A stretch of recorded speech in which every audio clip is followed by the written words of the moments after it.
데살로니가전서 5장 16절에서 18절 말씀입니다. 우리 다 함께 한 목소리로 함께 봉독하도록 하겠습니다. 시작. 항상 기뻐하라. 쉬지 말고 기도하라. 범사에 감사하라. 이것이 그리스도 예수 안에서 너희를 향하신 하나님의 뜻이니라. 아멘. 우리를 향하신 하나님의 뜻, 하나님의 뜻이 뭐라고요? 첫째는 항상 기뻐하는 것, 둘째는 쉬지 말고 기도하라, 세 번째 범사에 감사하라. 우리 이 뜻대로 사시기를 바랍니다. 그러니까 거꾸로 우리는 말씀을 묵상해 왔습니다. 맨 먼저 범사에 감사하라는 말씀, 그 다음에 지지난주에 쉬지 말고 기도하라는 말씀 함께 묵상했고요. 오늘 맨 앞에 나오는 항상 기뻐하라, 이 말씀 통해서 함께 은혜 받기를 원합니다.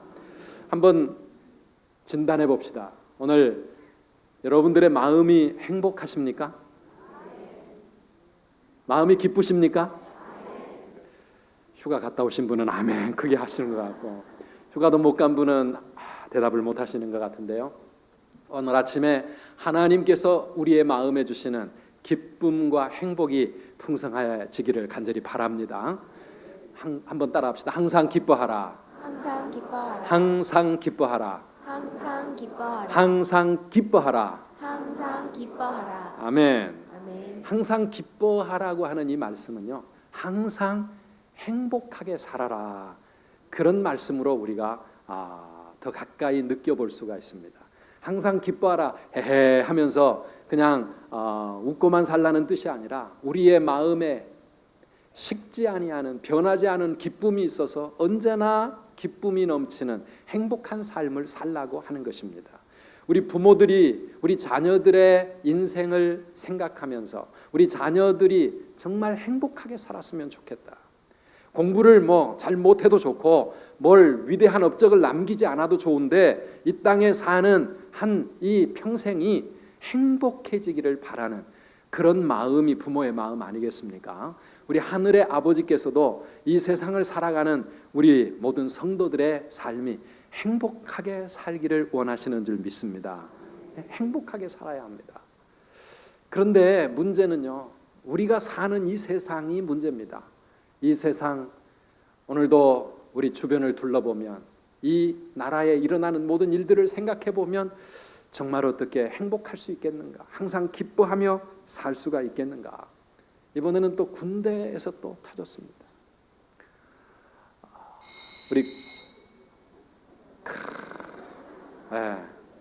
우리를 긴장하게 만드는 일들이 세상에 얼마나 많은지 모릅니다. 군에 나가 있는 우리 아들들이 잘 있는지 한번 점검하라고. 비상 상황이 생기면 우리는 가슴이 늘 싸늘해집니다. 문제는 그렇게 말할 수 없는 고통을 당하면서 죽은 윤병장만 우리의 아들들이 아니고, 그 사람에게 그토록 정말 참담한 일들을 강요한 그 군인들도 우리의 아들들이라고 하는데 문제가 있습니다. 우리 나라가, 우리 청소년들과 청년들이 어떻게 이렇게 마음이 정말 황폐해져서 이런 참담한 일을 저지를 수 있는지 모르겠습니다. 그런 일만 있는 게 아닙니다. 아프리카에서는 에볼라라고 하는 바이러스 때문에 벌써 1000명이 사망자가 생겼다고 합니다. 걸리면 90% 치사율이 있기 때문에 온 나라가 긴장하고 있습니다. 이스라엘과 팔레스타인의 전쟁은 그칠 날이 없고 또 이라크에 또 전쟁이 시작되고 있습니다. 수많은 사람들이 죽어가고 있습니다.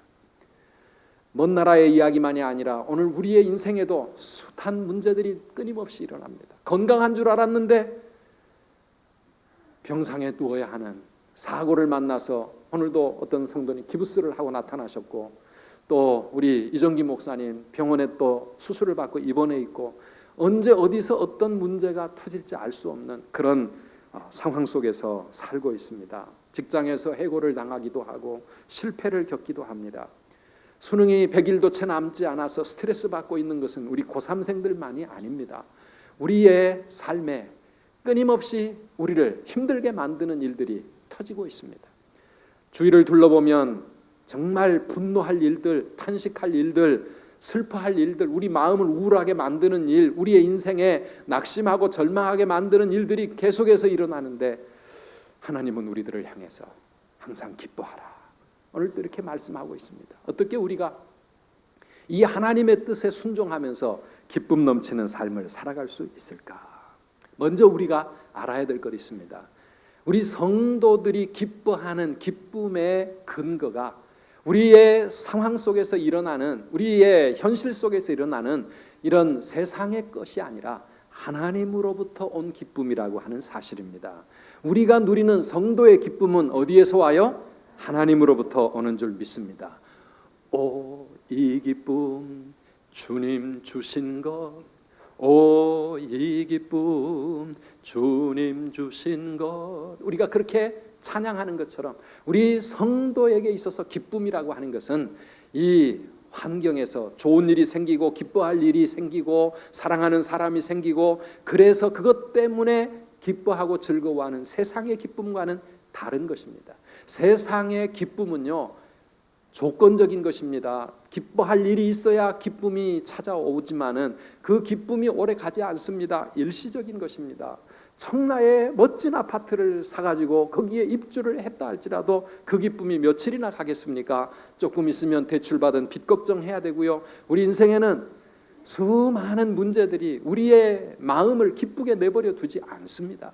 세상의 기쁨은 그렇게 한시적입니다. 그런데 성도의 기쁨은 하나님께서 하늘로부터 주시는 기쁨이요, 다시 말하면 우리 마음에서부터 샘솟아 오르는 기쁨이요, 근본적인 기쁨입니다. 그래서 이 기쁨이 우리의 마음에 차고 넘치면 오히려 우리의 삶에서 우리에게 찾아오는 인생의 고난과 문제를 얼마든지 이기고 나아갈 수 있는 힘과 능력이 그 기쁨을 통해서 우리에게 주어지는 줄 믿습니다. 이 기쁨은 그렇게 정말 힘 있고 능력 있는 겁니다. 우리의 삶을 얼마든지 바꿀 수 있는 그런 근본적인 기쁨을 하나님은 우리에게 주시는 것입니다. 제가 몇 번 말씀을 드린 강영우 박사, 여러분 잘 아십니다. 그는 앞을 보지 못하는 소경이었습니다. 그런데 이분이 한국인 1세로 미국에 유학을 가가지고 그 미국 땅에서 백악관 국가장애위원회 정책 차관보를 지냈습니다. UN 세계장애위원회 부의장을 했습니다. 루스벨트 재단의 고문으로 있으면서 정말 건강하고 정상적인 사람도 이룰 수 없는 엄청난 그러한 공헌을 미국과 온 세계에 이렇게 해냈던 사람입니다. 1944년 양평에서 태어난 사람인데요. 그는 중학생 때까지는 우리와 똑같은 이런 건강한 사람이었습니다. 그런데 중학교 때 축구를 하다가 그만 축구공에 얼굴을 맞아가지고 두 눈을 함께 실명을 했습니다. 하루아침에 인생이 깜깜해졌습니다. 이 한참 사춘기 이 소년에게 하루아침에 인생이 끝나는 것 같았습니다. 그런데 문제는 거기서만 끝나지 않았습니다. 홀어머니 밑에서 살고 있었는데 이 홀어머니가 이 아들 하나에게 희망을 걸고 살았는데 아들이 그만 이런 사고로 두 눈을 잃게 되니까 그 충격 때문에 어머니가 죽었습니다. 어머니가 세상을 떠나고 누나가 하나 남았는데 이 누나가 이제 동생과 자기 인생을 책임지기 위해서 다니던 학교 그만두고 공장에 나가서 일을 하는데 너무 힘들게 먹지 못하고 가난한데 일이 고되다가 과로로 그만 누나마저 세상을 떠나고 말았습니다. 사랑하는 여러분, 이 강영우라고 하는 소년에게 무슨 희망이 있었을까요? 그에게 인생은 무엇이었을까요? 아무 희망을 가질 그러한 조건이 없었습니다. 그만 인생 다 포기하고 자기도 죽고 싶은 그러한 마음뿐이었을 것입니다. 그에게 무슨 마음에 기뻐할 일이 있었겠습니까? 그런데 그가 그 어두움 속에서 하나님을 만나게 되었습니다. 믿음을 갖게 되었습니다. 하나님을 만나면서 그 인생에 새로운 희망이 생겨나기 시작을 했습니다. 눈은 보이지 않았지만 그 마음에 빛이 임하게 되었던 것입니다. 하나님을 만날 때 우리의 인생에 희망이 찾아오고 진정한 기쁨이 찾아오는 줄 믿습니다. 나 같은 인생을 하나님은 왜 이 땅에 살아가게 하시는가? 나에게 하나님의 선하신 뜻이 있다고 하는 사실, 내 인생에도 하나님의 뜻이 있고 목적이 있어서 나를 이 땅에 보내셨고 나를 살게 하신다고 하는 이 사실을 깨달으면서부터 이 강영우는 절망을 딛고 일어나기 시작을 했습니다. 나를 향하신 하나님의 뜻과 목적이 있다는 것이 믿어질 때 사랑하는 여러분, 우리의 인생이 변화되는 줄 믿습니다. 오늘 우리가 목적이 이끄는 40일 캠페인을 준비하고 있습니다. 그래서 내 삶을 향하신 하나님의 목적과 뜻이 무엇인가, 이거를 알고 산다는 것이 너무너무 중요한 것입니다. 그는 하나님의 그 뜻을 붙잡고 하나님께 기도하면서 하나님만이 내 희망입니다. 하나님만이 내 인생의 미래요 꿈이요, 하나님께 내 모든 삶을 걸 수밖에 없습니다. 다른 것은 아무것도 나는 의지할 게 없습니다. 하나님 앞에 눈물로 기도하며 그는 절망을 딛고 일어나서 점자를 배우고 공부를 계속했습니다. 하나님은 만남의 축복을 통해서 이 강영우라고 하는 소년의 앞길을 희한한 방법으로 인도해 주셨습니다. 그는 점자를 배우고 한국에서 대학을 졸업하고 미국에 유학에 도전했습니다. 장애인으로서 더구나 앞을 보지 못하는 그러한 사람이 미국 유학을 갈 수가 없었던 그 시대에 그는 미국 유학에 성공을 합니다. 그리고 거기서 놀라운 하나님의 축복을 끊임없이 누리게 되면서 그는 세계적인 인물이 되었던 것입니다. 그의 자녀들도 얼마나 든든하게 잘 자라서 지금 미국 땅에서 참 하나님의 사람들로서 믿음의 명문가를 이루고 있는지 모릅니다. 얼마 전에 2012년에 그는 하나님의 부르심을 받고 세상을 떠나면서 그가 남긴 유고작이 하나 있습니다. 한번 보여주시겠습니까? 네, 저분인데요. 그가 2012년에 남긴 유고 작품입니다. 제목이 뭡니까? 내 눈에는 희망만 보였다. 내 눈에는 희망만 보였다. 육신의 눈은 아무것도 볼 수 없었지만 그 마음에는 모든 것이 하나님이 주시는 희망으로 그렇게 보이기 시작하면서 저분은 그래서 사진마다 저렇게 늘 웃고 있습니다. 사랑하는 여러분, 아픈 보지 못해도 그 마음에 기쁨이 있기 때문에 그는 늘 웃습니다. 저 책에서요, 그는 하나님을 만난 후에 자신의 장애는 더 이상 자기에게 고통이나 저주가 아니라 놀라운 축복이었다고 그는 고백하고 있습니다. 내게 있어서 장애는 기적을 낳는 황금알이었습니다. 이렇게 고백하고 있습니다. 여러분, 얼마나 놀라운 변화입니까? 그러면서 그가 그 책에서 한 말 가운데 제 마음에 큰 도전이 되는 말이 있었습니다. 인생의 진짜 문제는 육신의 장애가 아니라 믿음의 장애이다. 믿음의 장애다. 하나님을 향한 믿음을 갖지 못해서 인생이 어두움 가운데 절망 속에 그렇게 무너지는 것이지, 믿음이 있다면은 어떤 장애든 어떤 고난이든 어떤 상황이든 우리의 삶에 새로운 희망을 주고 새로운 기쁨을 주고 우리의 인생을 얼마든지 든든하게 세울 수 있다고 하는 것입니다. 믿음을 가져도 교회를 다녀도 믿음에 장애가 있으면 건강한 믿음, 정말 하나님을 만나는 진짜 믿음, 이 믿음을 갖지 못해서 문제지, 그 믿음만 있다면 이 세상에는 희망만 보인다는 것입니다. 오늘 우리 선두가족 모두가 하나님을 바로 만나서 우리의 인생에 희망이 넘치고 기쁨이 넘치고 아름답게 쓰임받는 보람 있는 인생 살아가시기를 주의 이름으로 축원합니다. 믿음을 갖게 되면은요, 마음에 기쁨이 생깁니다. 우리의 삶의 변화가 일어납니다. 마음에 평안이 넘칩니다. 하늘로부터 뭔가 우리의 삶을 바꾸는 신비한 능력을 우리는 발견하게 되어집니다. 우리가 믿음을 갖게 되면은 감사할 줄 알게 되고, 그리고 마음에 희망을 갖습니다. 경건한 삶을 향해 노력하게 됩니다. 다른 사람들을 용서하고 사랑하는 마음이 생깁니다. 믿는 자 안에 성령, 하나님의 영이 거하게 되시면은 그 성령께서 우리 안에 샘솟는 신비한 능력을 주시는 것입니다. 그래서 그 성령의 열매가 무엇입니까? 사랑이요, 희락, 기쁨이요, 오래 참음이요, 화평이요, 성령의 열매들이 우리의 삶에 맺어지기 시작하는 겁니다. 그래서 신앙생활 제대로 하면 우리의 삶에 기쁨과 행복이 찾아오는 줄 믿습니다. 이런 신앙생활을 하면서 사시기를 바랍니다. 예수님의 십자가의 사랑을 우리가 깨닫게 되면, 하나님의 놀라운 사랑을 우리가 믿게 되면 그 사랑이 내 삶에 얼마나 큰 힘이 되고 능력이 되는지 모릅니다. 나 같은 죄인을 하나님께서 불쌍히 여기셔서 광야 같은 세상에 그냥 버림받을 인생인데 하나님이 나를 사랑하셔서 예수님을 이 땅에 보내주시고 내 모든 인생의 문제와 저주와 죄악의 그 무거운 짐을 대신 십자가에서 다 처리해 주셔서 나를 자녀 삼아 주셔서 이제는 하나님이 나의 아버지가 되시고 그 하나님의 사랑 속에 살고 있다고 하는 것을 믿게 될 때 우리의 마음에 모든 어두움이 물러가고 빛이 임하는 줄 믿습니다. 이 하나님의 사랑 때문에 우리 안에 기쁨이 생기는 것입니다. 로마서 8장 35절과 39절 말씀을 보면 누가 우리를 그리스도의 사랑에서 끊을 수 있겠는가?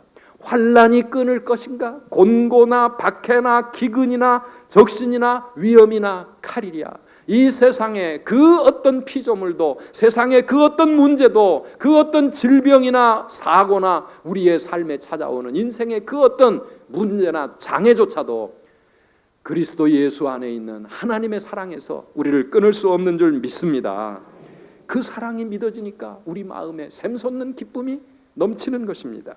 그 하나님의 구원의 감격과 기쁨이 너무 크기 때문에 우리를 힘들게 만들려고 하는 세상의 그 어떤 문제와 우리의 고난을 얼마든지 덮어버리고 얼마든지 이기고 살아갈 수 있는 능력이 생기는 것입니다. 그래서 성도의 기쁨은요, 상황과 환경을 초월하는 것입니다. 오늘 이 예배를 통해서 다시 한번 우리 안에 성령께서 꺼져가는 우리 마음에 이 영원한 기쁨에 다시 한번 큰 불을 붙여주시기를 주의 이름으로 축원합니다. 내가 하나님의 아들이 되었고 하나님의 딸이 되었구나. 하나님이 우리의 아버지가 되시는구나. 나는 천국 시민이구나. 하나님의 축복의 약속이 내 인생에 머물러 있는 나는 언약의 백성이구나. 이것 깨닫고 살아가면 기쁘지 않을 수가 없습니다. 물론 하나님의 아들, 딸이라고 할지라도 세상의 고난과 어려운 문제가 왜 없겠습니까? 아니, 하나님의 자녀로 살아가는 그 삶 자체가 좁은 길을 가는 것이고 십자가 지고 가야 되는 고난의 길이지만은, 그러나 사랑하는 여러분, 그 고난과 그 어려움 속에서도 모든 것을 이길 수 있는 기쁨이 우리에게 있는 줄 믿습니다. 내가 매일 기쁘게 순례의 길 행함은 주의 팔이 나를 안보함이요, 하나님의 능력의 팔이 내 인생을 붙잡고 가시니까 모든 어두움과 참 고난과 삶의 문제들 속에서도 내가 날마다 기쁘게 이 길을 간다는 것입니다.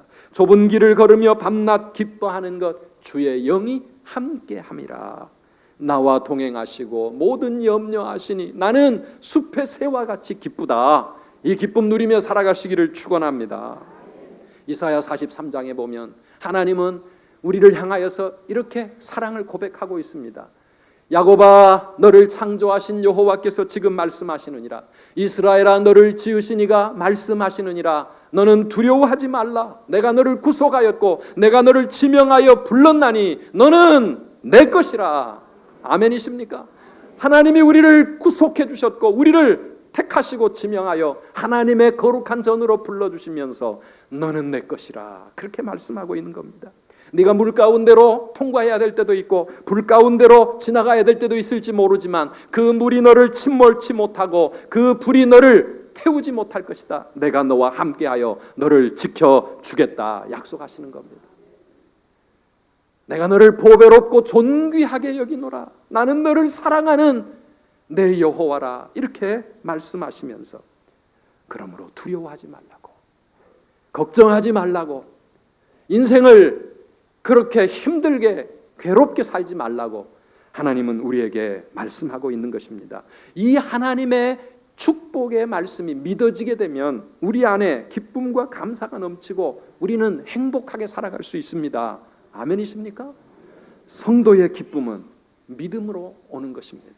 한번 따라 합시다. 성도는 믿음으로 기뻐합니다. 믿음으로 기뻐합니다. 믿음으로 기뻐합니다. 믿음으로 기뻐합니다. 그렇습니다. 믿음 때문에 기쁜 겁니다. 하나님이 나를 구원해 주셨고 하나님이 나를 당신의 자녀 삼아 주셨다는 이 구원의 은총이 믿어지니까 기쁜 것이고요. 지금까지 나와 함께 하셔서 내 삶의 은혜와 축복으로 함께 하신 그것을 믿음으로 고백하면서 기도하는 것이고요. 지금 현재 우리의 인생에도 이런 문제가 있고 저런 어려움이 있지만은 이 모든 어려움 속에 하나님이 나와 함께 하시는 것을 믿고 우리는 또 기뻐하는 것이고요.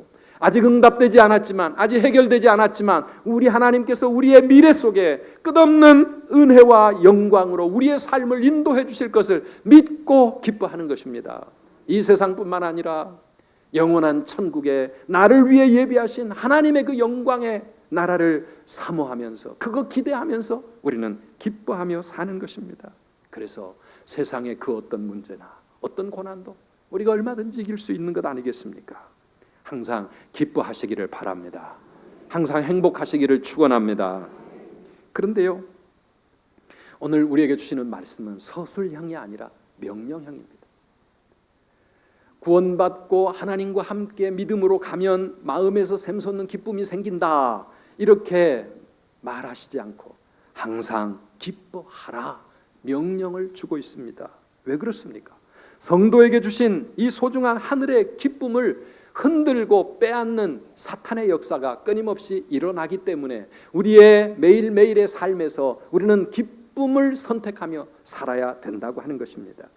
우리에게 주신 하나님의 이 기쁨을 빼앗는 일들이 얼마나 많습니까? 기쁨을 빼앗고 대신 우리 마음에 근심과 걱정과 염려를 채워넣습니다. 기쁨을 빼앗고 우리 마음에 불평과 원망과 짜증을 집어넣습니다. 기쁨을 빼앗고 우리의 마음속에 어두운 생각, 그리고 낙심하고 절망하는 생각 집어넣습니다. 사탄이 이 세상의 여러 가지 일들을 바라보면서도 믿음으로 바라보면 기뻐할 수 있는데, 사탄은 우리의 마음에 믿음을 잃어버리고 우리의 마음을 어둠 속에 잠기게 만드는 겁니다. 그래서 항상 기뻐하는 것은요, 영적인 싸움과 같습니다. 영적인 전쟁을 치르고 있는 겁니다. 우리는 그 사탄과의 싸움에서 기쁨을 선택하고 기쁨으로 살아가는 저와 여러분이 되어야 할 줄 믿습니다. 어떻게 우리가 이 기쁨을 빼앗기지 않을 수 있을까요? 세 가지를 제가 말씀을 드리고 싶습니다. 첫째는요, 항상 긍정적으로 사시기를 바랍니다. 긍정적으로 산다는 것은 항상 믿음으로 산다는 것을 의미합니다. 사람을 보며 세상을 볼 땐 우리에게 만족이 없습니다. 기쁨도 없습니다. 그러나 나의 하나님 그분을 볼 때 우리에게 만족이 있고 기쁨이 있는 줄 믿습니다. 그래서 끊임없이 항상입니다. 항상 하나님께 초점을 맞추고 그 하나님을 신뢰하는 믿음 가지고 살아가는 것. 그러면 우리 마음에 늘 긍정적인 그러한 생각과 그러한 삶이 주어집니다. 로마서 8장 28절 말씀을 보면 우리 잘 아는 말씀이죠. 같이 읽어보실까요?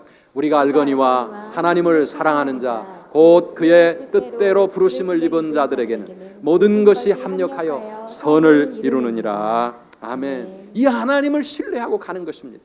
내 인생의 모든 것들 속에 합력하여 선을 이루시는 사랑의 하나님, 그 하나님이 내 인생을 붙잡고 가신다는 것을 믿을 때, 사랑하는 여러분, 어떠한 상황, 어떠한 문제 앞에서도 언제나 우리는 긍정적으로 생각하고 긍정적으로 살아갈 수 있는 줄 믿습니다. 저는요, 우리 성도의 삶의 모든 문제들은 성경 속의 세 구절만 붙잡고 가도 다 해결되는 것 같아요. 맨 먼저 우리가 붙잡고 갈 말씀이 뭡니까? 창세기 1장 1절입니다. 뭐죠? 태초에 하나님이 천지를 창조하시니라. 하나님이 온 우주 만물, 이 세상의 모든 것 창조하신 창조의 주인이시로구나. 그분이 왕이시고 그분이 주인이시구나. 그분이 내 인생도 만드셨구나. 하나님은 전능하신 능력의 하나님이시구나. 하나님의 절대 능력을 우리가 믿고, 그 다음에 두 번째 요한복음 3장 16절 하나님의 절대 사랑의 말씀입니다. 그 하나님이, 그 전능하신 하나님이 세상을 이처럼 사랑하사 독생자를 주셨으니 누구든지 저를 믿는 자마다 멸망하지 않고 영생을 얻게 하려 하심이라. 하나님이 우리를 그토록 사랑하시는구나. 그 사랑 속에 내가 하나님의 구원의 백성이 되었구나. 이거 믿고 사는 겁니다. 그리고 세 번째가 로마서 8장 28절입니다. 하나님을 사랑하는 자, 곧 그 뜻대로 부르심을 입은 자들에게는 모든 것이 합력하여 선을 이루느니라.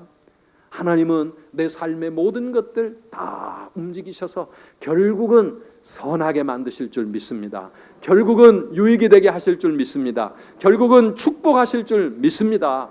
이 하나님의 절대 사랑, 절대 선을 우리가 믿고 살아가면요, 그럼 우리가 어떤 상황에서도 기뻐할 수 있고 어떤 상황에서도 감사할 수 있잖아요. 바울은 억울하게 감옥에 갇혀 있으면서도 빌립보 4장 4절 말씀을 보면 그 감옥 속에 있는 바울이 밖에 있는 성도들을 향하여 뭐라고 말씀하고 있습니까? 주 안에서 항상 기뻐해라. 항상 기뻐해라. 내가 다시 말하노니 기뻐해라.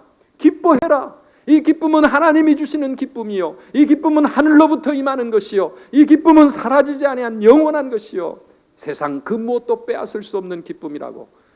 억울하게 감옥에 갇혀 있는 바울은 우리에게 이 기쁨을 누리라고 그렇게 말씀하고 있습니다. 그는 평생 하나님께서 고쳐주지 아니하시는 질병 때문에 그것을 육체의 가시처럼 안고 살았던 사람입니다. 그는 다른 사람들을 기도로 많은 질병을 고쳐주기는 했지만 자신의 질병을 놓고 하나님 앞에 기도할 때 하나님은 내 은혜가 내게 족하다. 이거는 네가 평생 안고 가야 될 너의 육체의 가시와 같은 것이다. 그러면서 하나님께서 정작 바울에게는 그 육신의 연약함을 남겨주셨습니다. 그 하나님의 뜻을 깨닫고 나니까 바울의 마음에 또 무엇이 찾아왔습니까? 우리 고린도후서 12장 9절과 10절 말씀 같이 읽어보실까요? 나에게 이르시기를 내 은혜가 내게 족하도다. 이는 내 능력이 약한 데서 온전하여짐이라 하신지라. 그러므로 도리어 크게 기뻐함으로 나의 여러 약한 것들에 대하여 자랑하리. 이는 그리스도의 능력이 내게 머물게 하려 함이라. 그러므로 내가 그리스도를 위하여 약한 것들과 능욕과 궁핍과 박해와 곤고를 기뻐하노니 이는 내가 약한 그때에 강함이라. 아멘. 하나님께서 육신의 연약함이든 그리고 경제적인 가난함이든 세상의 어떤 믿지 않는 자들로부터의 핍박이든 내가 당하는 이 모든 인생의 문제든 하나님께서 그것을 통해서 그 약함을 통해 그리스도의 능력이 나타날 것이다. 이런 하나님의 뜻을 깨닫고 나니까요, 사도 바울은 자신의 연약함과 자기의 약점과 자기의 육체의 그 고통스러운 질병조차도 하나님 앞에 크게 기뻐할 수 있었고요, 감사할 수 있었고요, 그것 때문에 인생 위축되지 않았고요, 그것 때문에 도리어 하나님을 더 힘있게 의지하면서 하나님의 더 큰 은혜를 누리며 살아간 줄 믿습니다. 이게 긍정적인 믿음입니다. 사랑하는 여러분, 오늘 우리의 인생에 내게 주어진 어떤 환경과 어떤 인생의 조건 속에서 그 어느 것 하나 하나님의 손길을 벗어나는 것이 있겠습니까? 우리 하나님께서는 그 모든 것들을 통해서 우리의 삶에 선을 행하시고 큰 은혜와 능력으로 함께 하실 줄 믿습니다. 그래서 언제나 우리 예수 그리스도 안에서는 인생이 긍정이 되시기를 바랍니다. 우리의 마음에 어두운 생각, 부정적인 생각, 그런 거 버리고요, 사탄이 주는 마음입니다. 성격상 체질적으로 늘 부정적인 사람이 있어요. 할 수만 있으면 안 좋은 방향으로, 할 수만 있으면 비판적이고, 할 수만 있으면 늘 부정적인 생각을 가지시는 분. 사랑하는 여러분, 사탄이 주는 마음들 다 내어버리시고 오늘도 하나님의 그 사랑과 그 능력을 믿음으로 우리 주님을 바라볼 때 우리의 마음에 빛이 임하기를 주의 이름으로 축원합니다. 그 다음에 또 하나의 방법은 뭡니까? 항상 기도하는 것입니다. 기도하는 생활입니다. 기도와 감사. 이 데살로니가전서 5장 16절에서 18절 하나님의 세 가지 뜻은 함께 주어진 것입니다. 그래서 항상 기뻐하기 위해서는 쉬지 말고 기도하는 삶이 필요합니다. 범사에 감사하기 위해서도 쉬지 말고 기도할 때 우리가 모든 문제를 감사로 이겨나갈 수가 있습니다. 여러분, 다시 말합니다. 우리 주위를 둘러보면은 기뻐할 수 없는 일들 투성입니다. 군대에 간 우리 아들 생각하면 근심 걱정 우리 마음을 누르지 않을 수가 없습니다. 그리고 우리 주위에 어려움 당하고 있는 이웃들 바라보면 어떻게 헤헤 웃으면서 살 수 있겠습니까? 정말 눈물로 기도하고 하나님 앞에 부르짖고 그렇게 주님께 맡기어야만 우리의 마음에 기쁨을 잃지 않고 살아가는 줄 믿습니다. 그래서 우리가 항상 기뻐하기 위해서는 항상 기도 생활을 해야 됩니다. 하나님께 모든 문제를 맡기시기를 바랍니다. 하나님의 선하심을 믿음으로 붙잡고 하나님께 계속해서 기도하시기를 바랍니다. 이 나라와 민족을 위해서도 우리가 기도해야 합니다. 눈물로 하나님 앞에 기도하며 부르짖을 수 있을 때 우리의 삶에 식지 아니하는, 변하지 아니하는 영원한 기쁨이 우리에게 주어지는 것입니다. 그래서 빌립보 4장 6절 말씀 다시 한번 우리 마음속에 새겨봅시다. 아무것도 염려하지 말고 다만 모든 일에 기도와 간구로 너희 구할 것을 감사함으로 하나님께 아뢰라. 아멘. 아무것도 염려하지 말고 다 염려 내려놓으시기를 바랍니다. 우리 하나님께 맡기시기를 바랍니다. 우리가 할 일은 염려가 아니라 기도하는 일입니다. 우리가 할 일은 걱정, 근심, 두려움이 아니라 하나님 앞에 감사하는 일입니다. 슬픔을 기쁨으로 바꾸시고 근심, 걱정을 감사와 찬양으로 바꾸시는 하나님, 그 하나님을 힘있게 의지하시기를 주의 이름으로 축원합니다. 마지막으로요, 우리에게 시작된 이 기쁨을 자꾸만 표현하시기 바랍니다. 고백하시기 바랍니다. 간증하시기 바랍니다. 기쁨을 표현하셔야 돼요. 마음에 기쁨이 있어도요, 얼굴이 늘 찡그리고 있거나 얼굴에 기쁨이 하나도 없는 분이 있습니다. 저는 우리 교회 성도님들이 일반적으로는 얼굴이 참 밝습니다. 그런데요, 어떤 분들은 예배를 마치고 나가시는데 인사를 하고 하는데 인상이 굉장히 굳어져 있는 분이 있습니다.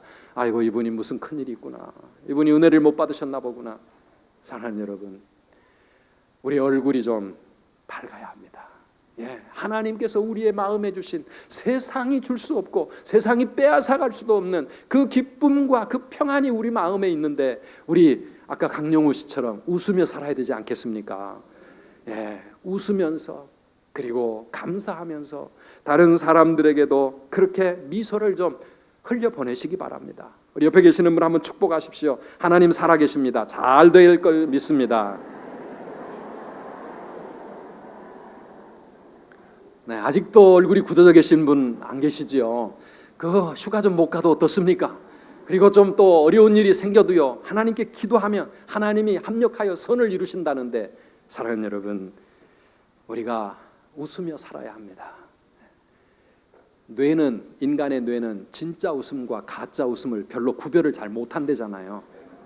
억지로라도 막 웃으면은 뇌가 막 그 엔돌핀이라든지 우리 몸의 면역력이 좋은 그러한 것들을 자꾸 발산을 시켜서 우리를 더 건강하고 행복하게 만들어준대잖아요. 그런데 왜 그것도 못합니까? 그냥 하나님 앞에서 감사하고 기뻐하는데 우리는 억지로 웃는 것뿐만 아니라 웃을 일들이 많잖아요. 제가 수술 받고 병원에 이제 며칠을 있으면서 누군가 그래요. 빨리 나으려면, 배가 지금 수술한 데가 빨리 아물려면 배에 자극을 줘야 되니까 좀 코미디라도 보면서 웃으라는 거예요. 안 그러면은 계속 이 고통 때문에, 통증 때문에 너무 심하니까. 그래서 텔레비전을 아무리 돌려가며 웃을 만한 코미디 프로그램을 찾아도요, 이게 웃음이 안 나와요. 저는 아직도 이 한국의 코미디를 보고 충분히 웃는데 동화가 아직 안 됐어요. 왜 웃기는지를 모르겠어요. 딴 사람들이 왜 웃는지가 잘 모르겠어요. 아직까지 뭐가 좀 잘 안 통하나 봐. 그런데 사랑하는 여러분, 억지로 웃으려고 그래도 그 웃음은 안 나오는데 하나님을 찬양하니까 내 눈 주의 영광을 보네. 우리 가운데 계신 주님, 그 찬양으로 그 아픔과 고통을 이겨나가니까 찬양 속에서 우리 마음에 뭐라고 말할 수 없는 그런 평안과 기쁨이 찾아오는 걸 느낍니다. 사랑하는 여러분, 많이 찬양하시기 바랍니다. 찬송하세요. 걱정, 근심이 내 마음을 누르고 내 마음이 좀 우울해지고 어두워지면 찬송으로 바꾸세요. 그래서 찬송도 자꾸 하시면서 좀 외워지는 찬양이 좀 있어야 돼요. 힘들고 어려울 때 하나님 앞에 찬송가 책이 없고 앞에 화면이 없어도 외워서 부르는 찬양들이 많이 있어야 돼요. 우리 마음에 즐겨 부르는 찬양들이 많아지기를 간절히 바랍니다. 그래서 찬양을 통해서 그 아픔과 고난을 기쁨으로 승화를 시켜야 합니다. 사탄은 끊임없이 우리의 기쁨을 빼앗으려고 합니다. 날씨가 조금만 더워져도 마음에 짜증이 오잖아요. 힘들어지잖아요. 사랑하는 여러분, 오늘 아침 한번 우리의 삶을 돌아보십시오. 무엇이 우리의 기쁨을 빼앗고 있습니까? 무엇 때문에 기뻐하지 못하고 지금도 마음에 힘들고 어렵고 그리고 우울하게 어두움 속에 있습니까? 사랑하는 여러분, 우리 하나님은 우리의 삶을 온전히 다스리고 계시는 줄 믿습니다. 우리 성도의 간증은요, 나에게는 걱정 근심이 없다, 환난도 없다, 문제도 없다, 사고도 안 만난다, 병도 안 걸린다, 그게 우리의 간증이 아니고요, 세상 사람들에게 우리가 보여줄 수 있는 간증은 그런 고난과 그런 환난과 이런 핍박과 어려움 속에서도 하나님이 주신 이 기쁨과 구원의 감격 때문에 그 모든 것들을 기꺼이 이겨나가면서 그 속에서 하나님을 찬양하고 그 속에서 하나님을 의지하면서 믿음으로 승리하며 살아가는 이 모습이 세상 사람들에게 우리가 보여줄 진정한 간증인 줄 믿습니다. 이런 간증 넘치는 그런 우리 모든 성도님들 되시기를 축원합니다. 세상을 이길 수 있는 기쁨을 하나님 우리에게 주셨어요. 그런데 우리가 그 기쁨을 누리기 위해서는요, 늘 주님을 바라보셔야 합니다. 주님 안에 거하시기를 바랍니다. 나의 안에 거하라. 내가 내 하나님이라. 내가 모든 환난 가운데 너를 지키는 자다. 그러니 두려워하지 말라. 놀라지도 말아라. 내가 너와 함께 할 것이다. 우리 아까 이사야 43장의 내용을 찬양으로 바꾸어서 우리 같이 고백하는 시간 가져보겠습니다. 나의 안에 거하라.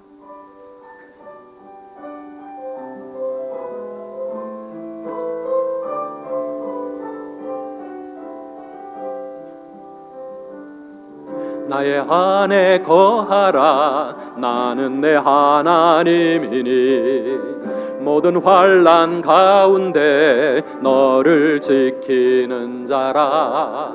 두려워하지 말라. 내가 널 도와주리니 놀라지 말라. 내 손 잡아주리라. 다시 한번 나의 안에 거하라. 나의 안에 거하라. 나는 내 하나님이니 모든 환난 가운데 너를 지키는 자라. 두려워하지 말라. 내가 널 도와주리니 놀라지 말라. 내 손 잡아주리라. 내가 너를 지명하여 불렀나니 너는 내 것이라. 내 것이라. 너의 하나님이라. 내가 너를 보배롭고 존귀하게 여기노라. 너를 사랑하는 내 여호와라. 다시 한번 고백합시다. 나의 안에 거하라. 나는 내 하나님이니 너의 환난 가운데 너를 지키는 자라. 두려워하지 말라. 내가 널 도와줄 것이다. 놀라지도 말아라. 내 손을 잡아주리라. 아멘. 내가 너를 지명하여 불렀나니 너는 내 것이라. 너는 내 것이라. 내 것이라. 너의 하나님이라. 내가 너를 보배롭고 존귀하게 여기노라. 너를 사랑하는 내 여호와라. 내가 너를 지명하여 불렀나니 너는 내 것이라. 내 것이라. 너의 하나님이라. 내가 너를 보배롭고 존귀하게 여기노라. 너를 사랑하는 내 여호와라.